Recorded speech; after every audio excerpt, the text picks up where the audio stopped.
بڑی علامتیں جو کہ بالکل خرق عادت کے انداز میں ہوگی، جن کا معاملہ جو ہے وہ آپ کے ناپ تول میں نہیں آ سکتا، آپ کی کیمسٹری فزکس اس کا جو ہے وہ نہیں کر سکتی، ادراک ہوگا یہ قیامت کی۔ ان میں نمبر 1 کیا ہے؟ ایک بہت بڑا دھواں آئے گا، پوری دنیا کو لپیٹے گا۔ نمبر 2، دجال کا ظہور ہوگا، جو اپنی خدائی کا دعویٰ لے کر آئے گا اور بنوائے گا۔ اس کے ہاتھ میں ہو جائیں گے، قبضے میں ہو جائیں گے سارے ذرائع پیداوار کے۔ اس کی طرف بھی پہلا قدم اٹھ چکا ہو، ٹرپس کے نام سے معاہدہ ہو چکا ہے۔ کوئی ملک اپنا بیج پیدا نہیں کر سکتا ہو، یہ بیج ہم نے ڈیولپ کیے ہیں۔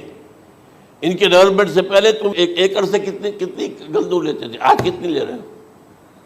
کس بنا پر؟ جینیٹکس کا جو کام ہم نے کیا ہے اس کی بنا پر ہو رہا۔ ہاں تو ہمارا حق ہے، اس کی رائلٹی ہمارے پاس آنی چاہیے۔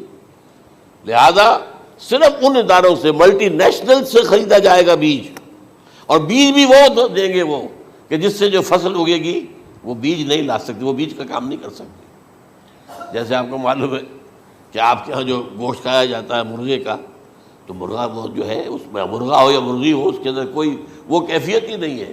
ان کے انڈے جو ہے ان سے آپ بچے حاصل نہیں کر سکتے، ہے تو انڈا، دیکھنے کو تو انڈا ہے، لیکن وہ بنڈا جو ہے اس سے بچہ تو نہیں حاصل کر سکتے۔ ایسے ہی وہ گندم کا بیج دیں گے، نظر آئے گی گندم، لیکن اس کے اندر وہ صلاحیت نہیں ہے کہ اس سے جو فصل اگے گی اس کا نتیجہ جو ہے وہ بھی آپ لے سکیں۔ یہ ہونا ہے، اللہ جانے، قدم اٹھ رہے ہیں ادھر۔ پھر یہ ہے کہ دابۃ الارض، زمین سے ایک حیوان نمودار ہوگا، زمین شق ہوگی۔ ابھی میں کہہ رہا ہوں خرق عادت ہے، یہ چیزیں وہ نہیں ہیں جو ہماری کسی حساب کتاب میں جو باتیں پہلے آئی ہیں وہ تو حساب کتاب میں آ رہی ہیں، ساری سمجھ میں آ رہی ہیں، ساری چیزیں مشاہدہ ان کا ہو رہا ہے۔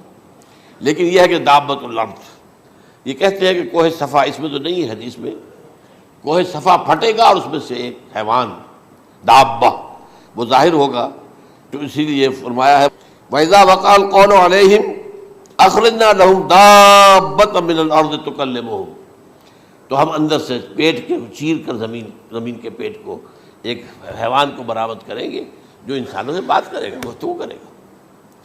نمبر 4، طلوع الشمس من المغرب، یہ بھی خرق عادت، سورج تو طلوع ہوتا ہے مشرق سے، غروب ہوتا ہے مغرب میں، لیکن اس وقت معاملہ الٹا ہو جائے، یعنی جو کائنات کے اندر جو گڑبڑ ہوگی کچھ سمجھ میں بات آتی ہے کہ یہ معاملہ جو ہے یہ تو اس پورے سولر سسٹم کو اگر بدل دیتے ہیں تو مشرق مغرب ہو جانا، مغرب مشرق ہو جانا، یہ سمجھ میں آنے والی بات ہے۔ اس کے بعد ہے عیسیٰ ابن مریم کا نزول، جس کے بارے میں آج میں نے گفتگو کی ہے تفصیل سے۔ یہ نزول ہونا ہے، یہ علامات قیامت میں سے حضور نے بیان فرمایا ہے، اور قرآن مجید کی جو اصطلاحات ہیں اس کے حوالے سے میں نص قطعی جو ہے وہ میں آپ کے سامنے رکھ چکا ہوں۔ پھر یاجوج ماجوج کا ایک معاملہ ہے، یہ میں ابھی اس وقت زیادہ اس پر بات نہیں کر سکتا۔ حضرت عیسیٰ علیہ السلام کے نزول کے بعد 2 کام ہوں گے، یہودیوں کا قلع قمع ختم، تمام یہود، ایک کام تو یہ ہونا ہے، اور نمبر 2 عیسائیت کا ختم ہو جانا۔ عیسائیت کی نفی کر دیں گے، بھائی تم مجھے خدا کا بیٹا بنائے بیٹھے ہو، میں تم خدا کا بیٹا نہیں ہوں، میں تو اس کا بندہ ہوں، رسول ہوں، میں نے تم سے کب کہا تھا کہ مجھے خدا کا بیٹا بناؤ۔ نمبر 2 یہ کہ وہ خنزیر کو قتل کر دیں گے، یعنی یہ تم نے خنزیر کب سے کھانا شروع کر دیا؟ میں تو تم کو نکاح اجازت دے کر گیا تھا، یہ تو شریعت موسوی میں حرام تھا، اور میں کہہ کر گیا تھا کہ یہی شریعت تم پر لاگو رہے گی، ہاؤ کم؟ تم نے کیسے یہ؟ آج بھی بہت سے رومن کیتھولکس جو ہے وہ سور نہیں کھاتے، وہ اس میں ہے ان کے اندر کچھ نہ کچھ بات جو ہے جو حضرت عیسیٰ کی تعلیمات کا کچھ اثر ان کے ہاں ہے۔ میں تو ایک مرتبہ، یہ 1971 کی بات ہے، 4-5 دن کے لیے برسلز میں رکا تھا، اس لیے کہ وہاں مجھے ایک صاحب نے خط لکھا تھا کہ وہاں ایک نوجوان ہے، ابھی اس ایمان لایا ہے، اور اس کے کچھ مسائل ہیں، ہم کوشش کر رہے ہیں ان کے مسائل حل کریں، آپ بھی جا رہے ہیں۔ میں انگلینڈ جا رہا تھا تو واپسی پر آپ ان کے یہاں چند دن ٹھہرے، میں حیران ہوا۔ ویسے اس نے مجھے اپنے گھر ٹھہرایا نہیں، اس لیے کہ ماں باپ تو اس کے کرسچن تھے، اور پولیس کا چیف آفیسر اس کا باپ تھا، چیف آف پولیس فورس۔ اس نے مجھ سے 1 دن کھانے پہ بلایا، میں ہوٹل میں ٹھہرایا مجھے، اس نے کہا آپ اطمینان سے یہاں کھانا کھائیں، اس گھر میں نہ آج تک کوئی شراب کی بوند آئی ہے، اور نہ ہی کوئی بوٹی آئی ہے سور کی، رومن کیتھولکس۔ اب اکلوتا بیٹا تھا یہ عبد العزیز، اس نے بعد میں بیان رکھا، وان کینٹر اس کا نام تھا جو کہ اوریجنل تھا، پھر اس نے نام رکھا عبد العزیز وان کینٹر، پرانا نام بھی بہرحال رکھا۔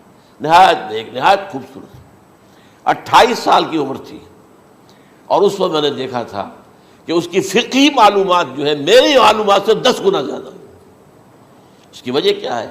وہ گیا تھا موراکو میں ایز اے ٹیچر، ملازمت کرنے، پیسہ کمانے، وہاں وہ مسلمانوں سے اس کا ہوا ربط ضبط ہوا، اسلام کی تعلیمات سامنے آئی، اسلام لے آیا۔ اب اکلوتا بیٹا ہے، اور ماں باپ جو ہے کرسچن کیتھولکس۔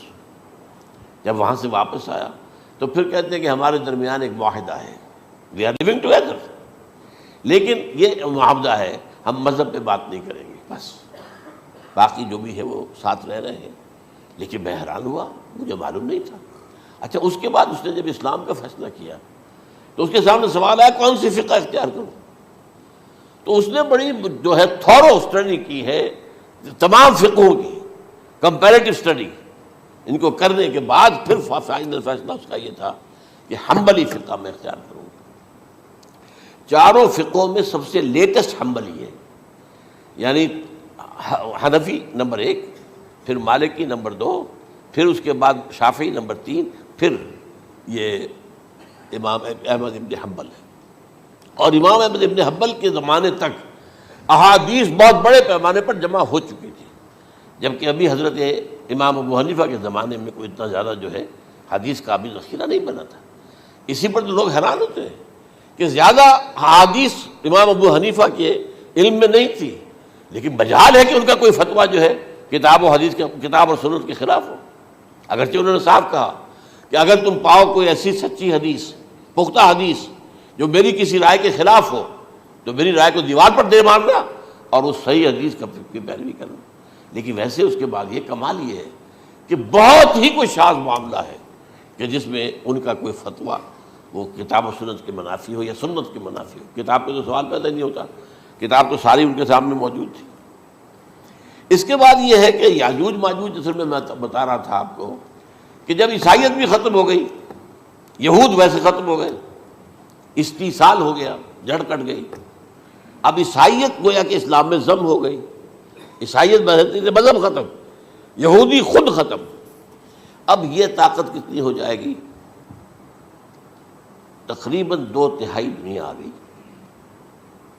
تمام اب عیسائی 2 ارب کے قریب ہیں، 1 ارب 90 کروڑ ہوں گے، یا مسلمان بھی 1 کروڑ 50-60 لاکھ ہیں، دونوں کو جوڑ لیجیے کتنے ہو گئے؟ 6 ارب کل آبادی ہے۔ لیکن اس کے بعد آتا ہے یاجوج ماجوج کا خروج۔ یہ یاجوج ماجوج میرے نزدیک چائنا اور رشیا ہے، ان کی مجموعی طاقت اتنی ہوگی، اور یہ اس طرح آئیں گے ہر اونچائی پر سے اترتے ہوئے، پھسلتے ہوئے۔ جیسے 1962 میں جب وار ہوئی تھی بٹوین چائنا اینڈ انڈیا 1962 میں، تو وہ اس وقت کا نقشہ مجھے آج بھی اخبارات میں پڑھتا تھا تو یاد، waves after waves of Chinese soldiers were coming down the slopes of Himalayas۔ یہ تو وہ ہے نا جن کی تعداد کا کوئی حساب نہیں ہے، اور رشیا اور یہ مل کر جو ہے، میرا اندازہ یہ ہے کہ جب پہلے ملحمۃ العظمیٰ ہوگی وہ عیسائیوں اور مسلمانوں کے درمیان، اس وقت یہ دونوں پاورز نیوٹرل رہیں گی، لیکن غالباً یہ بات طے کر لیں گی کہ ویپنز آف ورلڈ جو ہے ماس ڈسٹرکشن، یہ استعمال مت کرنا۔ اگر یہ ویپنز آف ماس ڈسٹرکشن استعمال کرو گے تو ہم میدان میں آ جائیں گے۔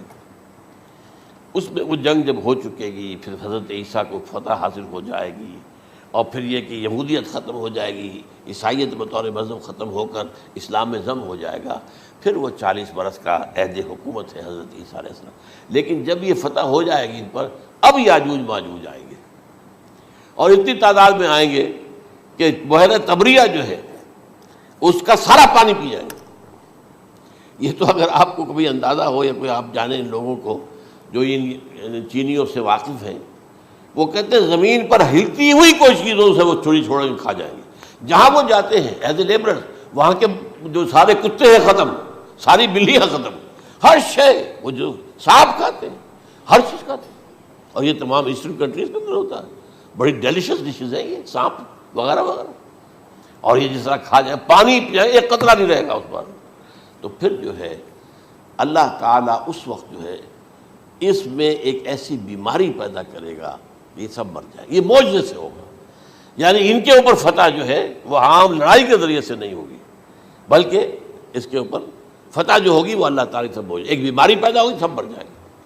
اور اس کے بعد اللہ تعالیٰ ایسے پرندے بھیجے گا بڑی لمبی لمبی گردنوں والے، وہ ان سب کو کھا جائیں گے، جیسے ہمارے ہاں گدھ ہوتے ہیں، وہ ان کو صاف کر دیں گے۔ ورنہ تو یہ ہے کہ پوری دنیا کے اندر جو بدبو اور جو پیدا ہوتا معاملہ اس سے، تو اس نوع انسانی کی بقا ممکن نہیں تھی۔ ان کے خاتمے کے بعد پھر یہ ہوگا کہ حکومت اسلامی جو ہے پوری دنیا میں حضرت مسیح علیہ السلام کی ہوگی۔ 45 برس وہ رہیں گے، اسی میں وہ کہلن بھی آ جائے گا، وہ فی المہد و کہلن جو میں نے شروع میں بیان کیا تھا، اسی میں پھر یہ ہے کہ وہ شادی بھی کریں گے، ان کی اولاد بھی ہوگی، اور پھر ان کا انتقال ہوگا تو حضرت حضور صلی اللہ علیہ وسلم کے حجرے میں، وہیں پر جہاں حضور اور ابو بکر اور عمر رضی اللہ تعالیٰ عنہم دفن ہیں، وہیں پہ ان کو دفن کیا جائے گا۔ اور قیامت کے دن حضور فرماتے ہیں کہ میں اور یہ تینوں ساتھ نکلیں گے۔ تو یہ ہے حالات و واقعات۔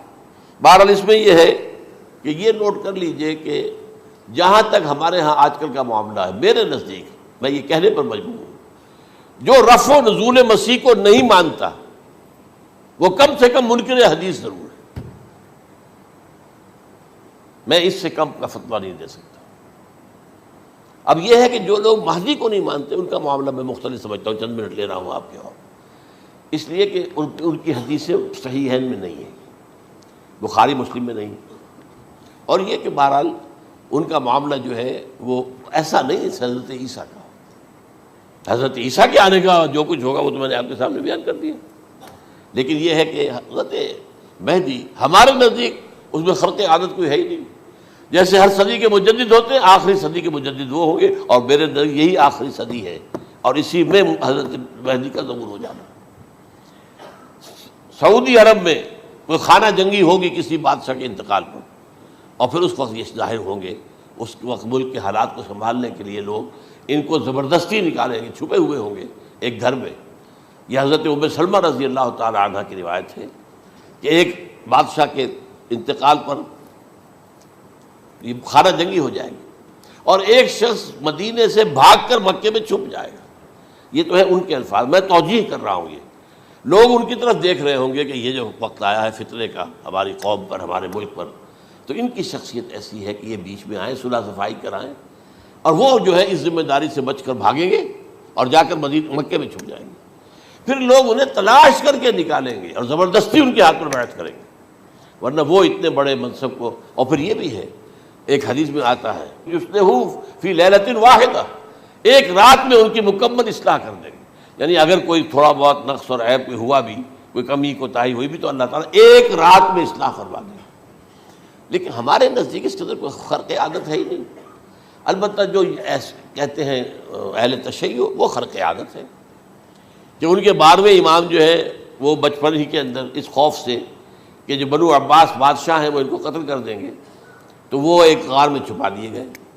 اب وہ 1200 برس سے اس غار کے اندر چھپے ہوئے، اور اس کے بعد وہ ظاہر ہوگی، وہ امام مہدی ہوں گے۔ اس میں خرق عادت ہے، لیکن میں یہ کہتا ہوں کہ محض خرق عادت کی بنیاد پر ہم اس کی نفی نہیں کریں گے۔ کیوں؟ کیا ہم یہ نہیں مانتے کہ اصحاب کہف 300 برس تک سوئے رہے؟ یہ کیا عام بات ہے؟ حضرت عزیر علیہ السلام، اللہ نے انہیں موت دی، موت، اور 100 برس کے بعد زندہ کر کے اٹھا لیا۔ تو خرق عادت حضرت عیسیٰ کو ہم اتنا بڑا خرق عادت مانتے ہیں کہ اٹھا کر آسمان پر، تیسرے آسمان کے اوپر ہیں، موجود ہیں، اب بھی ہیں۔ شب معراج میں تیسرے آسمان پر حضور کی ملاقات ان سے ہوئی۔ تو یہ خرق عادت کی بنیاد پر نفی نہیں ہم کرتے، ہو سکتا ہے، لیکن یہ کہ اس کے لیے ہمارے پاس کوئی دلیل نہیں، کوئی احادیث نہیں، کچھ نہیں، اس لیے ہم اس کو نہیں مانتے۔ البتہ خود وجود جو ہے حضرت مہدی کا وہ کوئی عجیب بات نہیں ہے، وہ تو جیسے پہلے بھی آئے ہیں ہمارے مجددین، ایسے مجدد ہوں گے اور دین کو تازہ کر دیں گے۔ ایک صحیح اسلامی ریاست جو ہے وہ عرب میں قائم ہو جائے گی دوبارہ۔ حضور نے فرمایا وہ عدل اور انصاف سے عرب کو اسی طرح بھر دے گا جیسے کہ وہ اس سے پہلے ظلم اور جور اور زیادتیوں کے سے بھری ہوئی ہوگی۔ تو یہ کام ہوگا، یہ تو مجدد کا کام ہوتا ہی ہے اس حوالے سے۔ لیکن بہرحال میں نے پھر بھی کہا کہ اگر احادیث کی کمزوری کی وجہ سے کہ صحیح عین میں نہیں ہے، اگر کوئی شخص انکار کرے تو مجھے کوئی اعتراض نہیں ہے، ٹھیک ہے، لیکن جو حضرت عیسیٰ کے نفع سماوی اور حضرت عیسیٰ کے نزول کا انکار کرتا ہے وہ کم سے کم، میں انہیں اور آگے کوئی فتویٰ نہیں دیتا کہ وہ کافر ہو گئے یا یہ ہو گیا یا وہ ہو گیا، لیکن منکر حدیث کے لائن میں تو وہ لازماً کھڑے ہو گئے۔